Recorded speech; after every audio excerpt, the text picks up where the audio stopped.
আসসালামু আলাইকুম বন্ধুরা, কেমন আছেন সবাই? আশা করি সকলেই অনেক ভালো আছেন।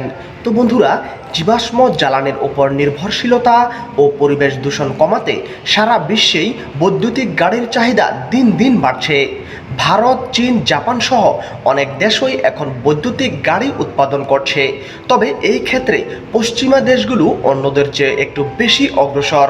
পরিবেশ বান্ধব ও জ্বালানি সাশ্রয়ী হওয়া ছাড়াও আরও অনেক বিষয় রয়েছে যে কারণে পশ্চিমা বিশ্বে ইলেকট্রিক গাড়িটিকে অটোমেটিভ শিল্পের ভবিষ্যৎ হিসেবে দেখা হচ্ছে।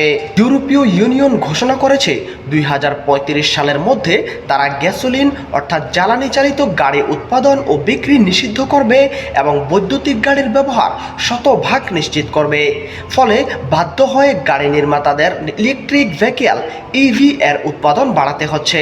কিন্তু শুধু উৎপাদন আর বিক্রি বাড়ালেই তো হবে না, চার্জিং ব্যবস্থাও তো উন্নত ও সহজলভ্য করতে হবে।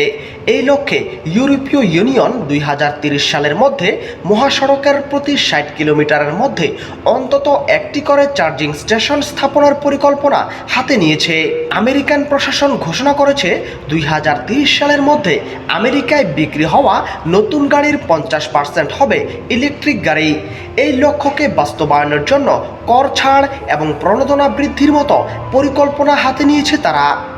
ইউরোপীয় ইউনিয়নের লক্ষ্য 2035 সাল হলেও এর অনেক আগেই অনেকগুলো দেশ এই পরিকল্পনা বাস্তবায়ন করতে চায়। যেমন নরওয়ে 2025 সালের মধ্যে 75 থেকে 80% এবং 2027 সালের মধ্যে 100% বৈদ্যুতিক গাড়ির ব্যবহার নিশ্চিত করার কথা জানিয়েছে। বর্তমানে সেখানে নতুন বিক্রি হওয়া গাড়ির 80%-এরও বেশি ইলেকট্রিক গাড়ি। অথচ নরওয়ে ইউরোপের অন্যতম তেল উৎপাদনকারী দেশ।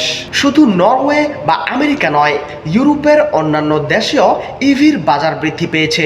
যেমন জার্মানিতে 2023 সালে ইভি বিক্রির পরিমাণ ছিল 25%-এরও বেশি, যা বিগত বছরগুলোর তুলনায় অনেক বেশি।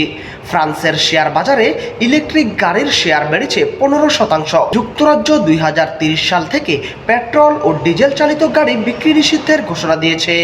এই ঘোষণার ফলে স্বাভাবিকভাবেই ইভির বিক্রি বেড়েছে। আশা করি বুঝতে পেরেছেন।